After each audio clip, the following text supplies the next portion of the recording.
On my 25th birthday, my dad handed me an envelope. I thought it was a card, maybe money, maybe some sign that we were finally on good terms. Instead, it was paperwork, disownment papers. His signature already inked at the bottom. No speech, no reason, just it's time you learned how to stand on your own.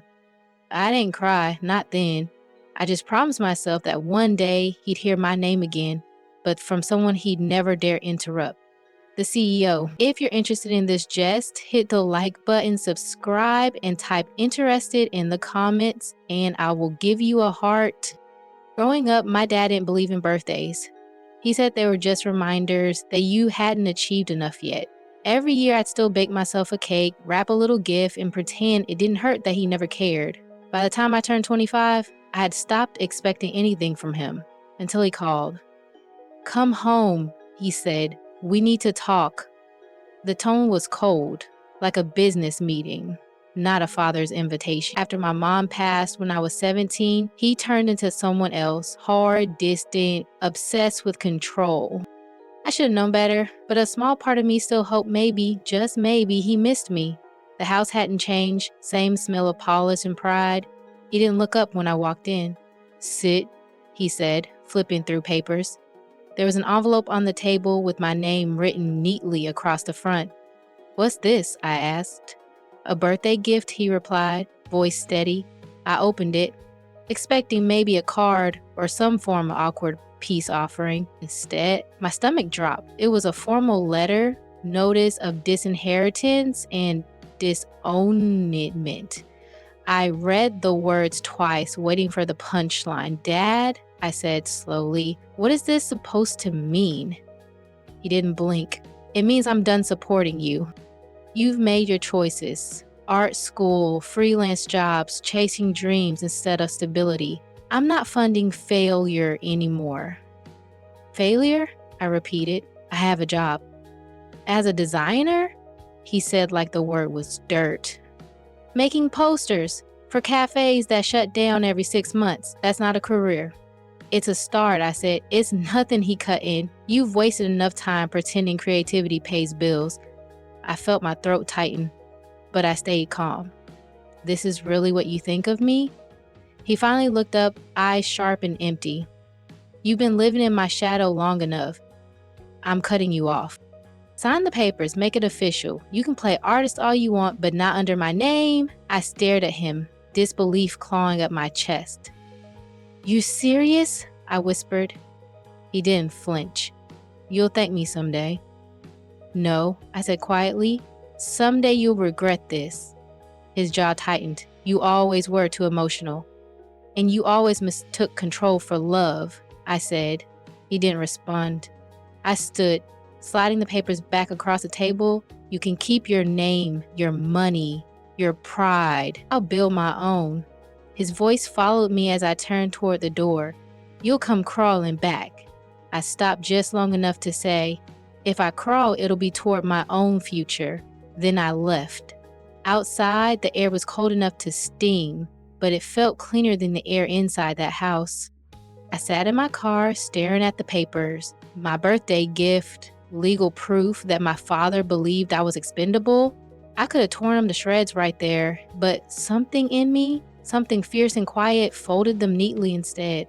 Not as surrender, but as a receipt, a reminder. 'Cause one day, I promised myself, he'd see my name again, not in the corner of a sketch or a contract he paid for, but on a screen, in a boardroom, announced by someone he respected. And when that day came, I wouldn't need to say a word. The world would do it for me.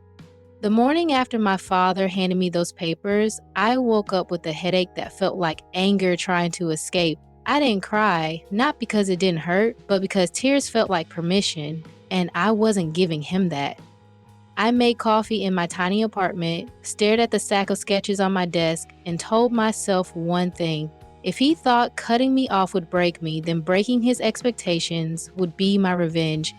Though breaking his expectations would be my revenge. Got dressed, packed my laptop, and left early for work.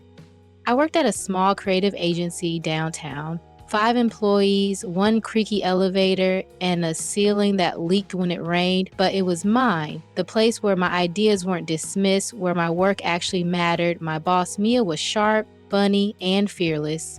The kind of woman who didn't just command respect, she inspired it. "You look like you fought a hurricane," she said when I walked in.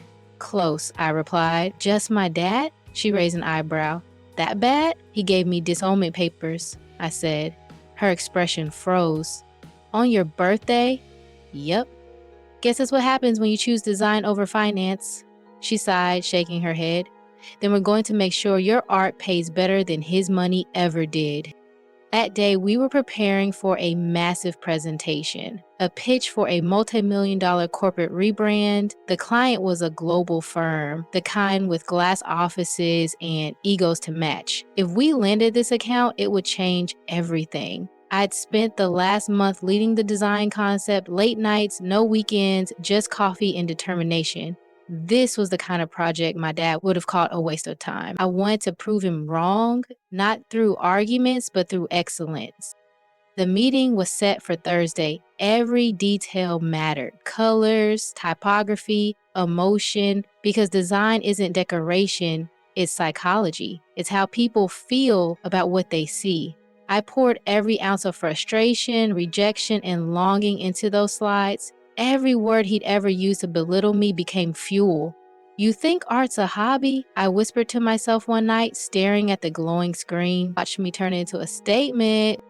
When presentation day arrived, I wore my confidence like armor. The boardroom was intimidating. Long table, tall windows, suits everywhere. At the head sat the CEO, a man I recognized instantly from industry headlines. Marcus Hale, calm, unreadable, with the kind of presence that could silence a room just by existing. He greeted us with a nod. "Let's see what you've got." Mia started the introduction, walking them through the strategy, market research, audience insights, numbers that sang in spreadsheets. Then she turned to me. "Ava will take you through the creative vision." I stood, palm steady, heart steady. The first slide illuminated the wall behind me. A single phrase in bold white letters: "Redefining identity through resilience."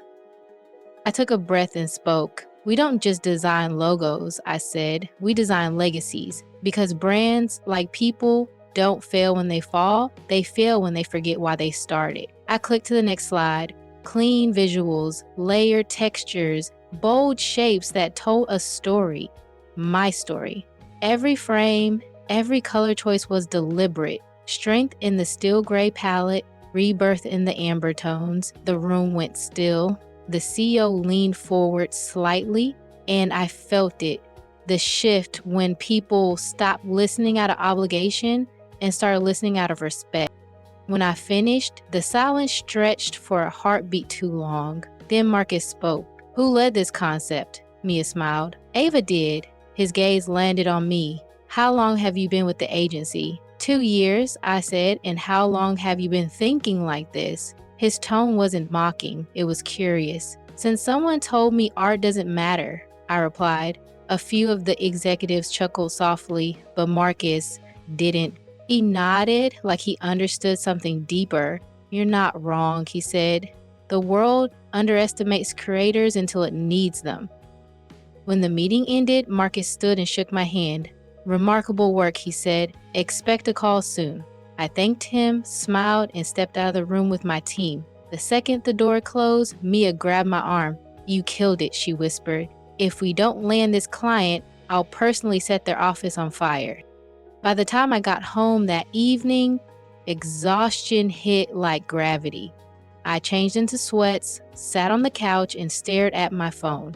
No missed calls, no messages. I told myself not to care, but part of me still wished my dad had texted. He didn't. Instead, the universe sent something better. An hour later, my phone rang. Unknown number. "Hello?" I said cautiously. "Ava Reynolds," a man's voice replied. "This is Marcus Hale." My heart stopped. "Yes, this is she." "We're offering your agency the contract," he said, "and if you're open to it." I'd like you to join us in-house as head of creative strategy." For a moment, I couldn't breathe. "Me?" I asked. "Yes," he said simply. "You have what most people spend years trying to fake, vision. And I don't let that walk away." I managed to thank him, barely holding my composure. When I hung up, I just sat there, shaken, smiling, crying, all at once. I'd done it. Not for money, not for revenge, but for me. Still, I couldn't help glancing at the folded papers on my shelf, the gift my father gave me, the symbol of everything he thought I couldn't be. Then my phone buzzed again, a text from him. "Heard you were at the Hell presentation. Did he really offer you the position?" I stared at the message for a long time before replying. "He did. You'll be hearing my name again soon." Because next week, Marcus Hell was hosting a public event to introduce his new leadership team. And in that conference hall, surrounded by executives, investors, and cameras, my father would be sitting in the front row as one of the company's top shareholders. When Marcus called my name that day, my father would finally realize that the daughter he disowned didn't fall. She rose, and the sound of applause would be louder than every silence he ever gave me. The morning of the CEO's event felt like stepping into another life. I woke up before my alarm, staring at the ceiling, replaying every moment that led here. Every slammed door, every "you'll never make it," every tear I swallowed because I refused to give him the satisfaction of seeing me break. Now, the same man who said I'd amount to nothing would sit in a suit amongst shareholders and investors, forced to hear my name spoken with respect. It wasn't revenge, it was symmetry. Life finally evening the score. I dressed with care, black suit, gold earrings, hair tied back tight. My reflection didn't look nervous, it looked ready. My phone buzzed with a text from Mia. "You're the storm and the sun today, remember that." I smiled. She always knew exactly what to say. The venue was a glass-walled conference center overlooking the city. Rows of suited professionals, the scent of coffee and ambition in the air. Cameras flashed as journalists took notes, assistants hustled, and security ushered people to their seats. I spotted my father instantly, front row center. Of course, he wore that same controlled expression, the one that used to shrink me when I was younger.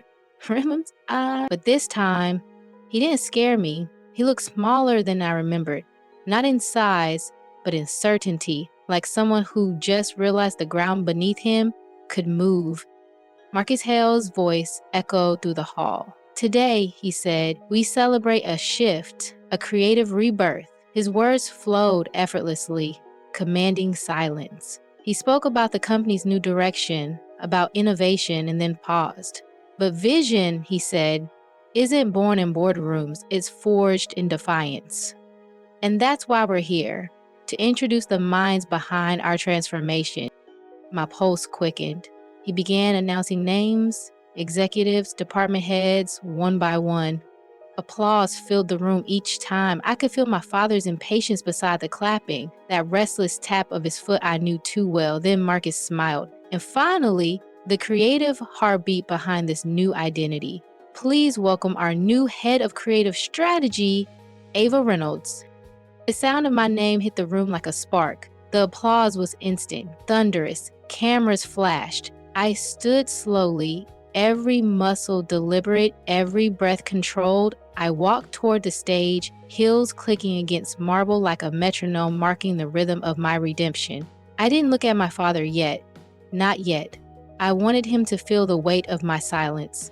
When I reached the podium, Marcus shook my hand. "Welcome aboard, Miss Reynolds." His voice carried warmth and respect. "You've earned this." "Thank you," I said, steady. The lights were bright, the room even brighter. This isn't just a job for me. It's a reminder that sometimes the hardest goodbyes are just the universe's way of clearing room for what's meant for you.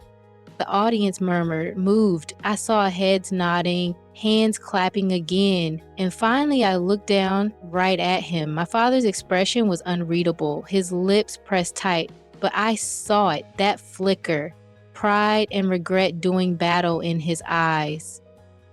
After the event, cameras swarmed. Reporters asked questions. Flashes of light blurred the moment. I answered with calm precision, letting the new version of myself do the talking. The girl he'd cut off was gone. This was the woman who'd built herself from the rubble. When the crowd thinned, Marcus leaned over. "You good? Better than I've ever been," I said. He smiled. "Your father looked like he's seen a ghost." "Not a ghost," I replied. "A consequence." Marcus chuckled softly. "You've got fire, Ava. Don't lose it." "I won't," I said. "It's the only inheritance I kept." Later that evening, after the crowd dispersed, I slipped away to the balcony overlooking the city. The skyline glowed against the night glass towers, reflecting the stars. My phone buzzed again. My father. I hesitated, then answered. "You were impressive," he said, voice even. "Congratulations." "Thank you," I said. "Wasn't expecting you to call." "I wasn't expecting to see you on stage." "Neither was I replied. "But then again, you gave me a lot of motivation," he sighed. "Ava, I did what I thought was right. I wanted to push you, make you stronger." "No," I said calmly. "You wanted control. You just didn't realize I could grow without your permission." The silence stretched, heavy but honest. "I was wrong," he said finally. The words came out quiet, rough, unfamiliar. "I thought cutting you off would make you realize what stability looks like, but it turns out I was the unstable one." For a moment, I said nothing. I just let the truth sit between us. Then I said, "You didn't build me, Dad. You broke me, and I rebuilt myself better." He exhaled shakily. "I see that now. I'm proud of you." I looked out at the skyline. "I didn't do this for you, but I'm glad you saw it." Another pause. "Can we start over?" he asked quietly. I smiled faintly. "You already did. When you heard my name." He didn't respond, but I heard the emotion in his breath before the line went silent. I slipped my phone back into my pocket and looked down at the city again. The wind was cold but not cruel. For the first time, I felt completely detached from his approval, because I didn't need him to recognize my worth anymore. The world already had, and sometimes that's the most poetic kind of justice, when the person who doubted you has to watch you succeed in surround sound, front row, no chance to look away. The morning after the event, I woke up to sunlight pouring through the curtains, the kind that doesn't ask for permission, it just arrives. My phone was flooded with messages. Former classmates, old co-workers, even people I hadn't spoken to in years suddenly wanted to catch up. I scrolled through them, smiling faintly. It was strange how fast the world remembered you once the world finally saw you, but the only message I was really thinking about was the one that didn't come. From my dad. I wasn't angry, not anymore. I was curious, because now that he'd seen me rise, I wanted to know what silence sounded like from his side. At work, the entire office buzzed. Mia had ordered donuts and champagne before I even walked in. "The queen arrives," she shouted, throwing confetti made out of shredded print drafts. "You realized you made our company name trend on LinkedIn for the first time ever?" I laughed. "Guess disownment pays off after all." "Girl," she said, grinning, "if your father ever tries to cut you off again, tell him to send me the paperwork. I'll frame it." We celebrated all morning, the kind of laughter that comes from surviving something brutal and still choosing to smile.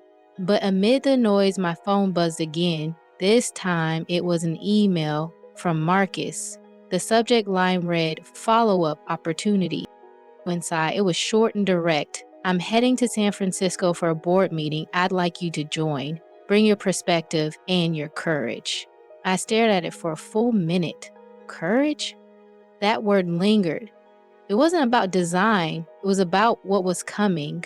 2 days later, I walked into a conference room so sleek. It looked like confidence in architecture form. Marcus sat at the head of the table, surrounded by executives. My stomach twisted when I saw who was among them. My father. He looked startled when I entered, like he'd expected to see someone else, anyone else, but not me. Marcus gestured to an empty seat beside him. "Glad you made it, Ava." I smiled politely. Wouldn't miss it.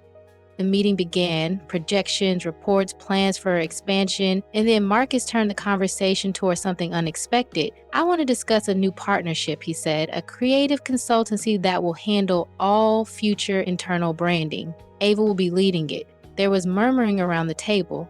My father leaned back, studying me. A consultancy, he asked. That's a lot of responsibility for someone so... He stopped himself mid-sentence, realizing too late that the old condescension had slipped through. Marcus didn't miss it. For someone so capable, he finished for him. Yes, I agree. The room went quiet. My father's jaw tightened, but he forced a polite smile. Of course, my mistake. I met his gaze. It's fine. People mistake potential for risk all the time. Marcus looked at me amused. That's a quotable line. Just experience, I said lightly, clicking through the slides on my laptop. As I spoke, something shifted in me. I wasn't presenting to impress anyone this time. I was owning my space. The girl who once begged for validation was gone. In her place stood a woman who realized validation isn't given, it's built, brick by brick, word by word. When I finished, the room broke into applause. Marcus nodded approvingly. Brilliant as always. We'll finalize next week. As everyone gathered their papers, my father lingered. I could feel his presence before he spoke. You've done well for yourself, he said quietly. I had to, I replied. You left me no choice, he sighed. Maybe that's what it took. I turned to him, meeting his eyes. You think pain is a strategy, Dad? It's not. It's just damage dressed up as discipline. He looked down, no longer the towering figure from my childhood. I was afraid, he admitted. When your mother died, I didn't know how to raise someone who reminded me of her so much. She dreamed big too, and I watched how much that cost her. His words hit me harder than I expected. You punished me for being her, I said softly. I didn't mean to, he whispered. I just didn't want to lose another dream to disappointment. I took a breath. You didn't lose her dreams, Dad. You just stopped believing in your own. He nodded slowly, and for the first time, there was no pride, no posture, just a man facing the weight of his choices. After the meeting, Marcus found me in the hallway. You handled that perfectly, he said. You didn't try to win, you just told the truth. I guess I learned that the hard way, I said. He smiled. The hard way makes the best leaders. Then he added, your father's lucky to have witnessed that moment. Not everyone gets to see the person they tried to shape become the person they couldn't. I smiled faintly. I think he needed to hear me more than I needed to be heard. Good, Marcus said, because that's what leadership really is. Not shouting louder, just standing taller.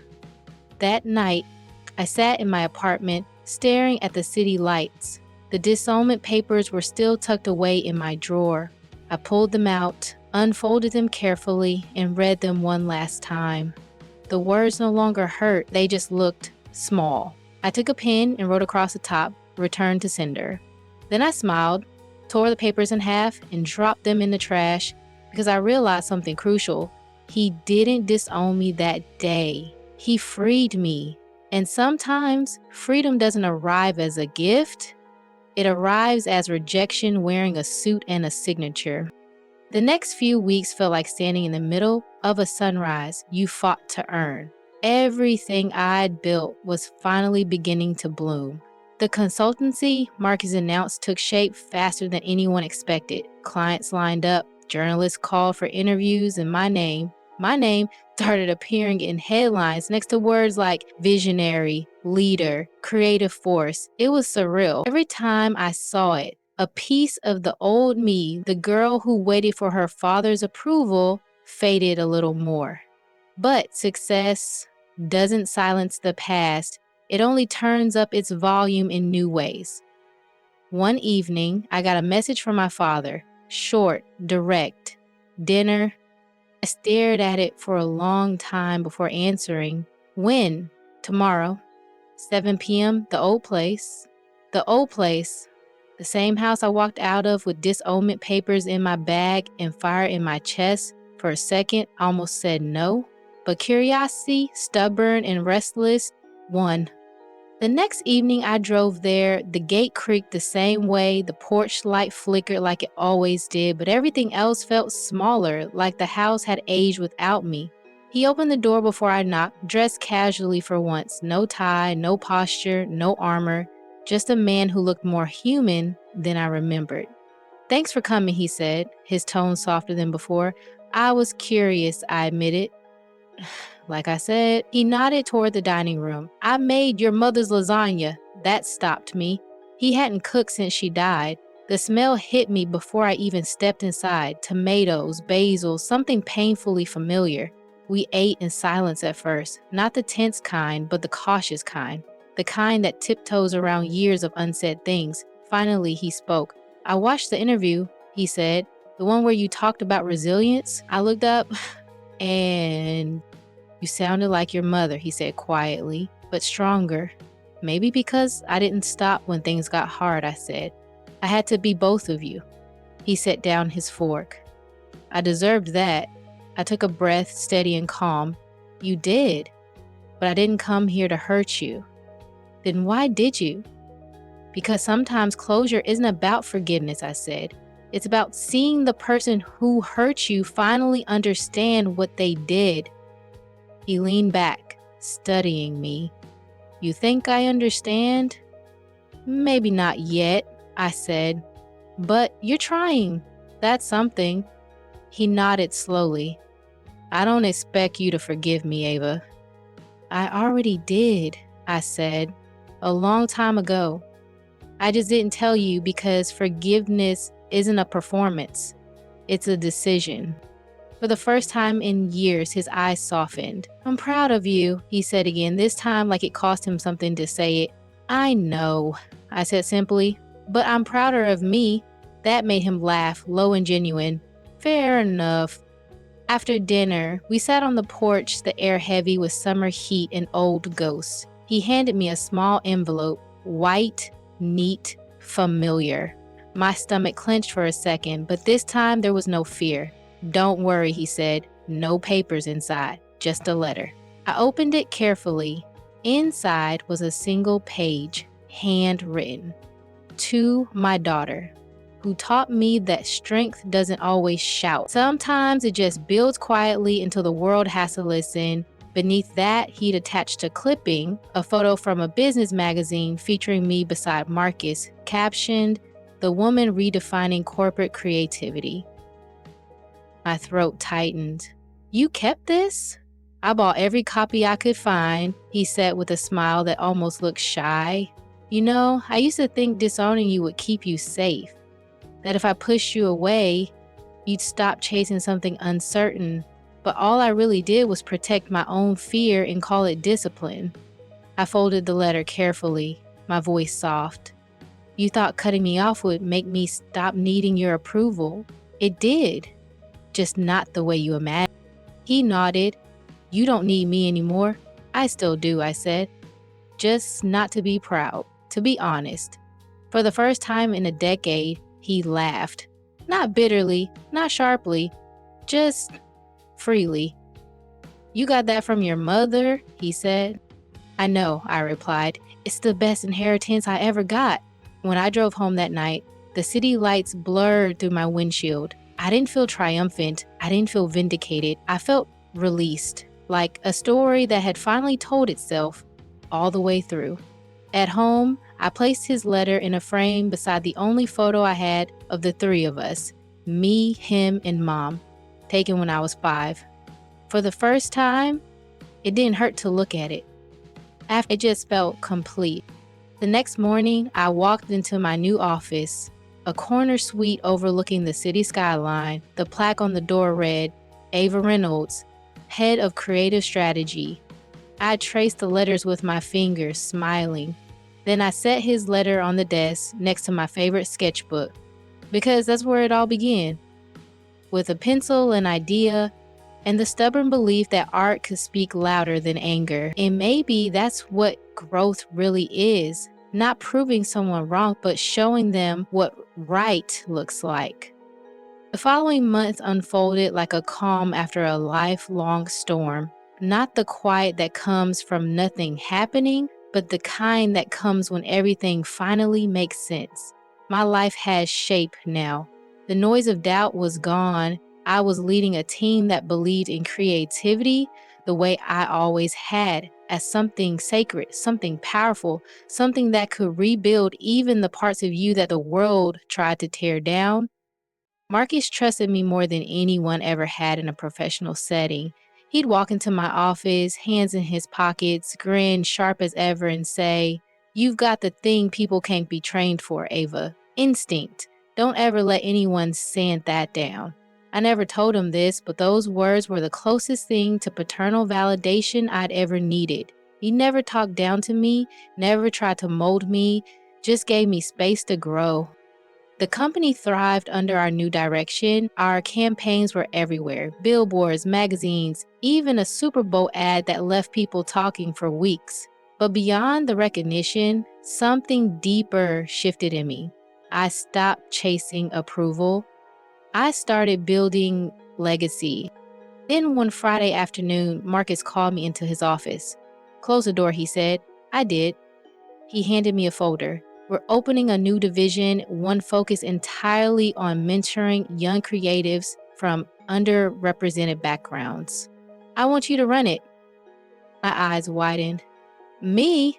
He nodded. "You know what it's like to be underestimated. That's exactly why you're perfect for it." I smiled. "I used to think my father broke me," I said quietly. "Now, I think he built the armor I needed to do this." Marcus leaned back, smiling. "Then thank him, but don't ever give him credit." I laughed. "Trust me, I won't." A few weeks later, I launched a mentorship program. We called it the Spark Initiative. The idea was simple: help others see that creativity isn't a luxury, it's survival. My inbox flooded with applications, stories that felt hauntingly familiar, kids disowned for choosing art, writers dismissed for chasing stories, designers told they'd never make money doing what they loved. I read every single one. One evening, after hours, I sat alone in the office, reviewing another batch of applications.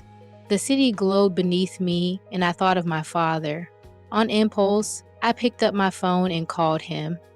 He answered on the third ring. "Ava?" "Yeah," I said softly. "You busy?" "Just reading," he replied. "You okay?" "I am," I said. "I just wanted to tell you I started a mentorship program." "That's incredible," he said, his voice warm. "Your mother would be proud." "She'd tell me to keep going," I said, smiling. "She would," he agreed. "So should I ask what inspired it?" I paused. "You did?" I said honestly. Every word that ever made me doubt myself became fuel for this. "You gave me the fire. I just decided to use it for light instead of smoke." He was silent for a moment. "That's the best kind of revenge," he said. "No," I replied. "That's the best kind of healing." A month later, the Spark Initiative hosted its first live showcase. Dozens of young artists stood in a gallery filled with their work. Paintings, designs, stories, photographs. My father came. He stayed in the back, quiet, watching. I pretended not to notice, but I felt him there. After the event ended, he approached one of the exhibits, a massive mural that one of the kids painted. It was titled, "Unloved Doesn't Mean Unworthy." He stared at it for a long time before turning to me. "That one," he said, his voice cracking a little. "That's yours, isn't it?" I smiled. "Maybe a version of mine?" He nodded, looking around the room. "You've built something powerful here." "I just gave people what I needed," I said. "A chance to be seen without asking permission." He hesitated, then said quietly, "I used to think success was control. Now I see it's creation." For a moment, neither of us spoke. The silence wasn't heavy anymore. It was full, like space finally being used for something good. That night, after everyone left, I stayed behind to clean up. I stood in front of that mural, tracing the painted words with my fingers. The phrase echoed in my chest. "Unloved doesn't mean unworthy." I thought of that birthday, the envelope, the cold expression, the ache that felt endless. And I realized something. My father didn't disown me that day because he didn't love me. He did it because he didn't know how to love someone who refused to shrink. And maybe that's the quiet truth most people never say out loud. Sometimes the people who hurt you aren't villains. They're just afraid of the part of you that reminds them of everything they gave up on. Weeks later, Marcus announced he was stepping down. It's time for someone new to leave, he said in front of the whole team. Then he looked directly at me. Ava, you ready to take the reins? The room erupted. Applause, cheers, disbelief. I stood there frozen, heart pounding. You mean, he smiled, CEO, you've been doing the job already, might as well give you the title. I didn't cry. I laughed, the kind of laugh that comes from years of holding everything in, the kind that finally sounds like freedom. Months later, I stood at the same podium where Marcus once introduced me as his new creative director. This time, it was my turn to speak. The audience waited, cameras ready, lights glaring. I spotted my father again in the front row. Older now, softer. His eyes met mine, and this time, he didn't look proud out of guilt. He looked proud out of understanding. I smiled. 5 years ago, someone handed me disownment papers for my birthday, I began. Today, I get to hand something else to the world. Opportunity. Because no one deserves to be defined by the limits someone else placed on them. Not then, not ever. The room stood in applause, but all I could hear was the quiet voice in my head saying, "You did it." Later that night, I placed the framed disownment letter next to my CEO nameplate on my office shelf. Not as bitterness, but as balance. Proof that what breaks you can also build you if you let it. I turned off the lights, looked out at the city and whispered, "Thanks, Dad." Because sometimes the cruelest gift becomes the one that saves your life. And as the skyline glowed against the night, I realized being disowned didn't end my story. It authored it.